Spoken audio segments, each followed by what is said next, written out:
All right, next up, we have Andy Rucker. Andy will be presenting on System Shock, National Security in an Upended World. He's a lieutenant commander in the U.S. Navy. He's a 2005 graduate of the U.S. Naval Academy, and he qualified in submarines on board the USS San Francisco in 2009. He also served as the navigator on the Scranton from 2012 to 2015. In 2017, he laterally transferred to the information professional community. Following IP basic training, he served as the information systems officer on board the Baton from 2018 to 2020, and he is currently assigned to the Naval Computers and Telecommunications Area Master Station Atlantic, which has a horrible naval acronym for it. He's there as the communications officer. Andy, you're up. Can't wait to hear the presentation.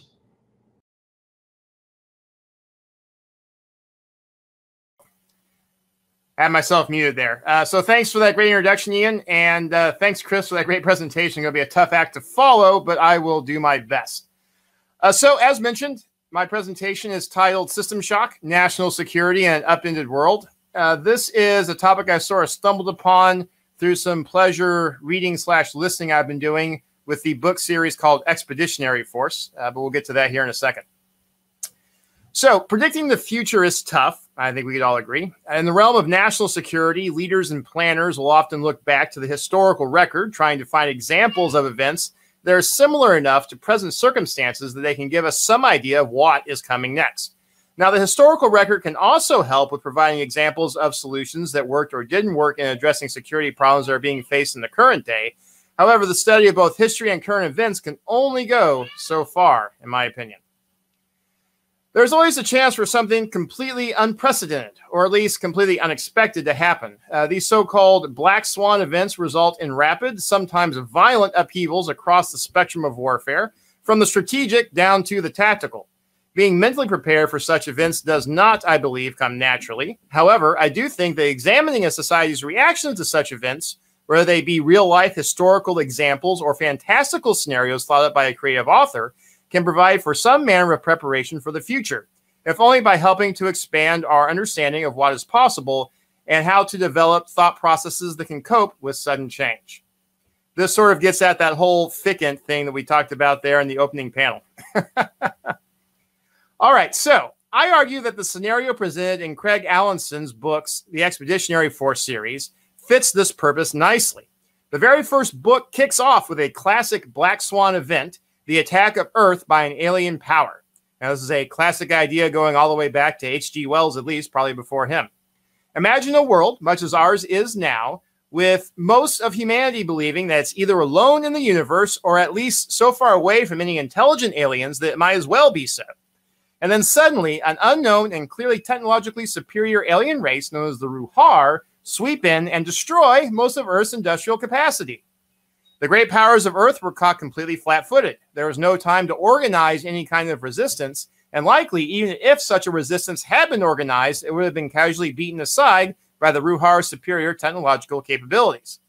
However, there was some resistance, just not necessarily the organized kind.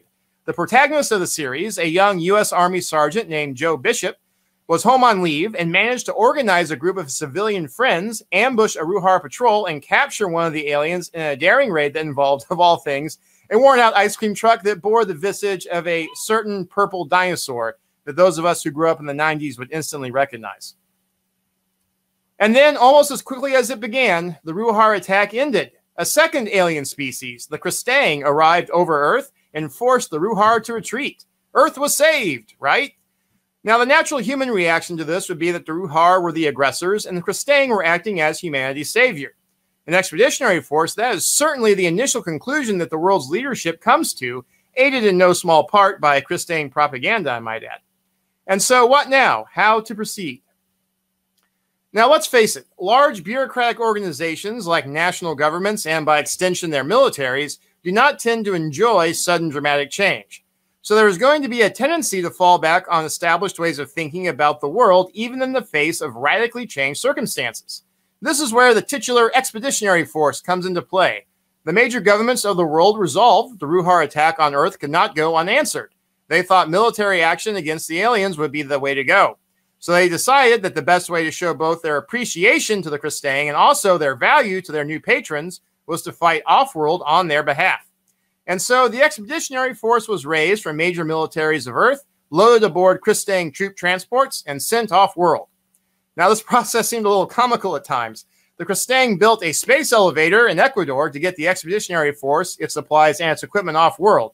The U.S. Navy, attempting a show of force, put a carrier group off the coast to, quote, protect, unquote, the elevator, ignoring for the moment that all of those ships could have been obliterated from orbit by even the smallest alien warship.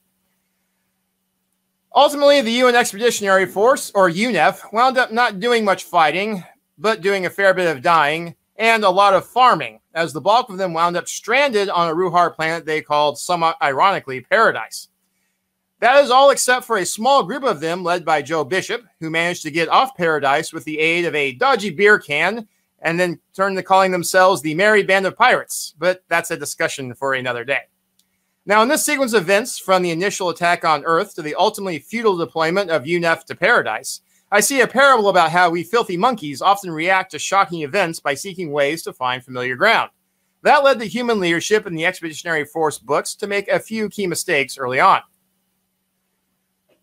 So the first mistake was to assume that the enemy of my enemy is my friend. Since the Ruhar and the Cristang were at war, and the Ruhar attacked Earth first, then it only seemed logical for Earth to throw in with the Cristang. Now, in the books, this decision was made without much understanding of the greater context of the galactic war that had been raging for millennia at that point, and the power structure that supported it. The Cristang were coming to Earth no matter what, and the Ruhar attack was simply intended to prevent Earth from being of much use to the Cristang. Now, for their part, the Cristang themselves turned out to be a militaristic, almost fascistic culture that had little in common with the pluralistic nature of Earth's advanced nations.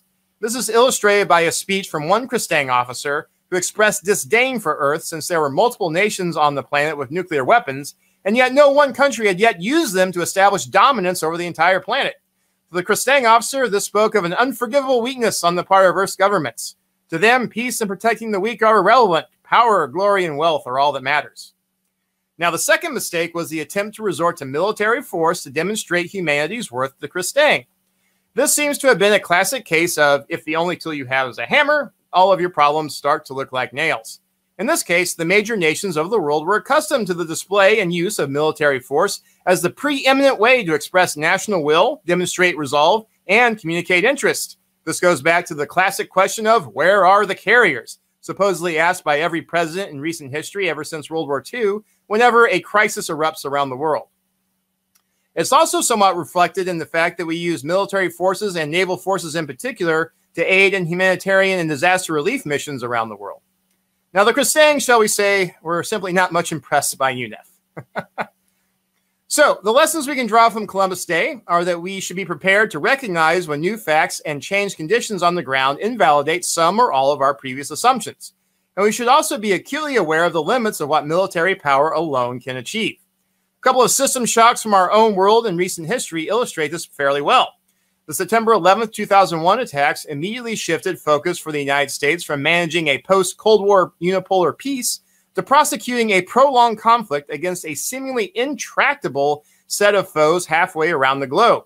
Now, that in turn led to a protracted campaign of nation building in an attempt to turn Afghanistan to a country that looked more like the U.S., and a mission which appears sadly to be heading towards failure after 20 years of effort. More recently, in 2020, we saw similar themes play out with the way the U.S. military was employed during the COVID-19 pandemic response. The National Guard set up field hospitals and vaccination sites. The Navy deployed its hospital ships to New York and Los Angeles to aid in the medical response in those two cities. However, it's not clear how much, if any, of these military-led efforts really impacted the course of the pandemic. Many of the National Guard established hospitals and vaccination sites were barely or severely underused. The Navy's hospital ships barely saw any patients. So, in conclusion, the Expeditionary Force is a fun series with some interesting premises that are rooted in reality to the point that it can be valuable and provide some insights into how unexpected Black Swan events can result in dramatic shifts in strategic thinking. I've barely scratched the surface of the series with this discussion. In a way, the whole series is more or less one giant series of Black Swan events, one after the other. And there's also a major plot twist that I'm trying not to spoil that happens about midway through the first book. So if you're finding yourself bored in the first half of book 1, stand by. It's about to get a lot more interesting in the second half. So I highly recommend looking into these books if you haven't yet. I'll close by thanking Mr. Allenson for writing what has become one of my favorite sci-fi series. And I'd also like to thank Mr. R.P. Callahan, who was responsible for all of the beautiful artwork that I've been using in my presentation. Thank you for the permission to use your illustrations in my brief. And finally, thanks to all of you for tuning in. And with that, I will close. Back over to you, Ian.